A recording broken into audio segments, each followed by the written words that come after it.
نبی اکرم صلی اللہ تعالیٰ علیہ وسلم کے لیے۔ اور دوسری سب سے بڑی بات یہ ہے کہ آپ کو یہاں پر 100-200 روپے دے کر کے بلایا نہیں گیا، اور نہ ہی یہاں پر شیرنی اور کھانے کے نام پر بلایا گیا ہے۔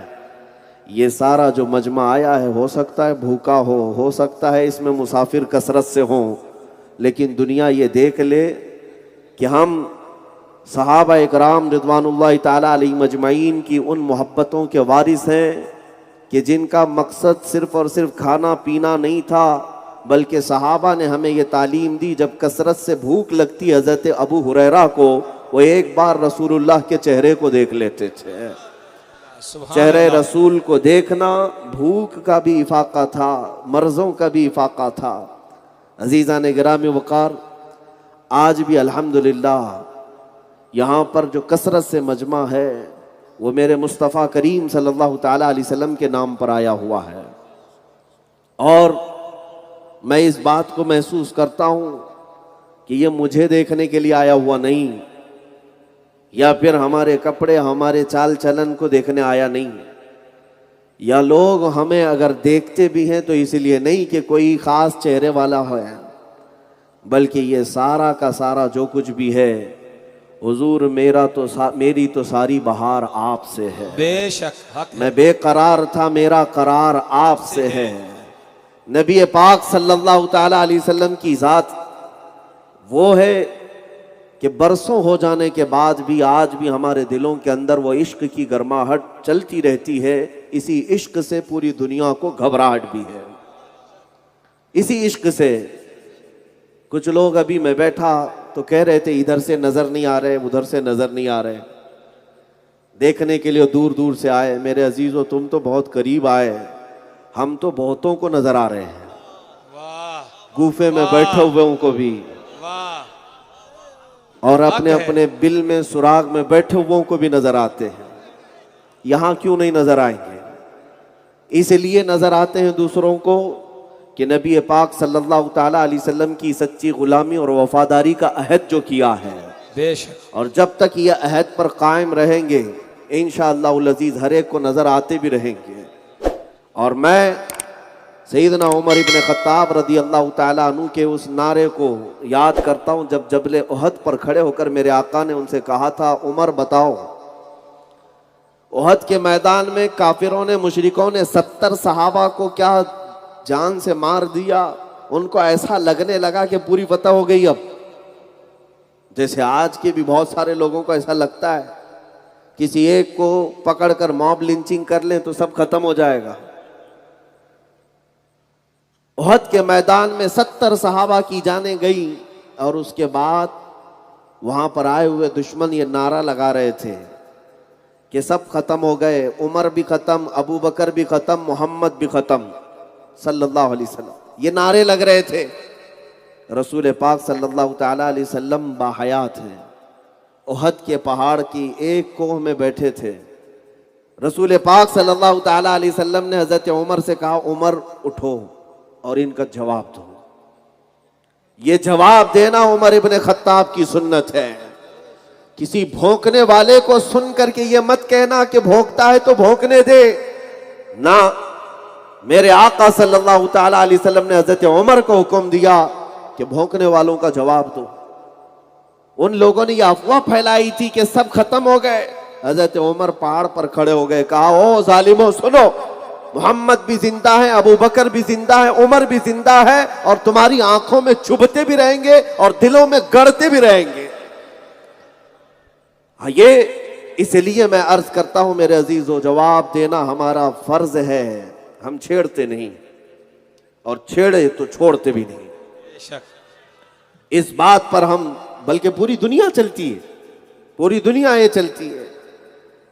آج مجھے سننے کے لیے جتنے مومنین کا یہاں پر مجمع ہے، ظاہر سی بات ہے بہت سارے دوسرے لوگ بھی سننا چاہتے ہیں، ہم سب کو سنانا بھی چاہتے ہیں، اس لیے کہ یہ بہتر موقع ہوتا ہے کہ میں اپنے نبی پاک صلی اللہ علیہ وسلم کے اخلاق بتاؤں۔ بے شک، جب ساری دنیا ہماری طرف دیکھ رہی ہے تو سنو کان کھول کر کے۔ سچ فرمایا مولانا اشرف صاحب نے، حضور کی ذات پر وہی انگلی اٹھاتا ہے جو ان پڑھ ہوتا ہے، جاہل ہوتا ہے۔ جس نے کبھی علم کی بو باز سونگھی ہی نہیں. اور دوسرا سب سے بڑا فارمولہ یہ ہے، حضور کی شان میں وہ انگلی اٹھاتا ہے جس کی ماں بدکار ہوتی ہے، جو زنا سے پیدا ہوتا ہے، جو حلال ہی نہیں ہوتا. یہ قرآن کا فارمولہ ہے، قرآن میں فرمایا گیا. تو اس کیٹیگری میں جتنے آتے ہیں وہ تو آج بھی نظر آ رہے ہیں، چیخ چیخ کر کے بتاتے ہیں لوگوں دیکھو ہم حلالی نہیں ہیں. لوگوں کو بتاتے ہیں دیکھو لوگوں ہم حلال طریقے سے دنیا میں نہیں آئے. سوشل میڈیا کے ذریعے سے، دوسرے ذریعوں سے ہر بچہ ہمارا جان چکا ہے الحمدللہ. ایک بات یاد رکھیں، قرآن میں اللہ نے فرمایا، وہی آیت میں نے تلاوت کی، اللہ فرماتا ہے اِنَّا كَفَيْنَاكَ الْمُسْتَهْزِئِينَ. اے محبوب جتنے لوگ مذاق اڑاتے ہیں آپ کا، ان سب کے لیے میں تنہا کافی ہوں. اللہ فرما رہا ہے ہم سب کے لیے کافی ہیں، اور جس کے لیے اللہ کافی ہو جائے اس کا کوئی ٹھکانہ نہیں. ایک حدیث آپ نے سنی تھی، حضور پاک صلی اللہ علیہ وسلم فرماتے ہیں، یہ حدیث قدسی ہے، اللہ فرماتا ہے من عادی لی ولیا فقد آذنتہ بالحرب. جو کسی میرے ولی سے دشمنی کرتا ہے، ولی کی بات ہے نبی کی نہیں، ولی سے اللہ فرماتا ہے جو میرے ولی سے دشمنی کرتا ہے میں اس کو اپنے ساتھ جنگ کا اعلان کرتا ہوں. اللہ فرما رہا ہے میں اپنے ساتھ اس سے جنگ کا اعلان کرتا ہوں. جب اللہ کے ایک ولی سے دشمنی کرنے پر اللہ جنگ کا اعلان کرتا ہے تو پھر نبی سے دشمنی کا حال کیا ہو سکتا ہے، اور وہ بھی نبی الانبیاء سے دشمنی، سید الانبیاء سے، جس کے قدموں کی برکت سے سب کو ولایت ملی ہو، سارے اولیاء کو.